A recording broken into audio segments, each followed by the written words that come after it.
राधे राधे महाराज जी, भजन कहाँ कहाँ साधक का खर्च होता है और साधक भजन बचाने के लिए क्या सावधानी रखे?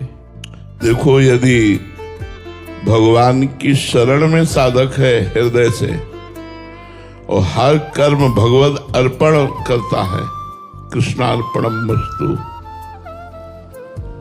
तो उसका फिर सरकारी खजाने से काम चलता है, उसका भजन नहीं करता। जो साधक अहम पूर्ण साधना से साधना करता है, भगवान की कृपा और भगवान की चरणों की हृदय से शरणागति स्वीकृत पूर्ण नहीं हुई है, तो प्रणाम से भजन नष्ट होता है। जब लोग प्रणाम करते हैं, जो हमें प्रणाम करते हैं उससे हमारा भजन प्रणाम करने वालों के पास जाएगा। जो हमें कपड़ा देते हैं, हमारा भजन उनके पास जाएगा। जो हमें भोजन देते हैं, हमारा भजन उनके पास जाएगा। हम जो रुपया लेते हैं, जितना लेते हैं, उसके परिणाम स्वरूप हमारा भजन भगवान से हटकर संसार के उन पुरुषों के पास जाएगा जिन्होंने हमें रुपया दिया, भोजन दिया, कपड़ा दिया, प्रणाम किया, आदर सत्कार किया। इन सब में भजन जाता है। तभी भगवत प्राप्ति जिनको करनी होती, समाज से बच के, रोटी मांग के, खा के, फटे पुराने कपड़े पहनकर अपने भजन को बचाते हैं और बचा करके उसे पचाते हैं और पचाकर भगवान को प्राप्त हो जाते हैं। और जो साधक शरणागत होता है, वो ये नहीं देखता कि ये व्यक्ति दे रहा है, वो देखता है मेरे भगवान इस रूप में आकर मुझे दे रहे हैं, उसका भजन नष्ट नहीं होगा। तो ध्यान देने योग्य, मेरे भगवान ही ने कहा है, अनन्यस चिंतयन्तो माम ये जना परिपासते तेसाम नित्याभियुक्ता नाम योगक्षेमम वहाम्यहम्।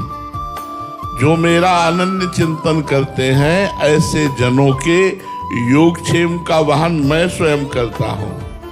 ये बात ध्यान रखना। जो निरंतर भगवान की शरण में रहकर भगवान का चिंतन करता है, उसे चाहे रुपया दो, पैसा दो, भेंट, कुछ भी, जो प्रणाम नमस्कार सब आपको तो मिलेगा उसका लाभ, लेकिन उस संत का कुछ भी नहीं जाने वाला, क्योंकि वहां योगक्षेमम वहाम्यहम् भगवान के वचन है। और जब अहम ग्रह उपासना होती है, अहम युक्त होती है, तो फिर उसका भजन क्षीण होता है। जो लोगे तो प्रकृति का एक बूंद पानी भी फ्री नहीं, इसका भी टैक्स है। एक बूंद पानी भी प्रकृति का फ्री नहीं, इसलिए प्रकृति का उतना ही प्रयोग करो जितनी तुम्हें आवश्यकता हो। जो तुम्हारे पुण्य नष्ट हो रहे हैं, हमारे लिए टोटी खुली है पानी की, तो व्यर्थ में खुली मत रखो, वो किसी के काम आएगी।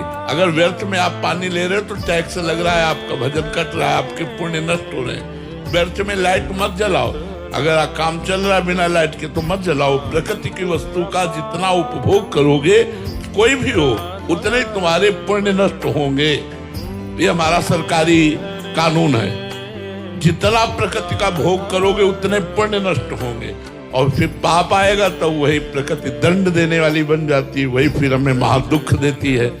तो भजन करने वालों को जहाँ अहम ग्रह उपासना है, मैं भजन करता हूँ, वहाँ इन बातों से बचना चाहिए। और जो भगवान की शरण में है, वो तो जोई जोई प्यारो करे सोई मोहि भावे।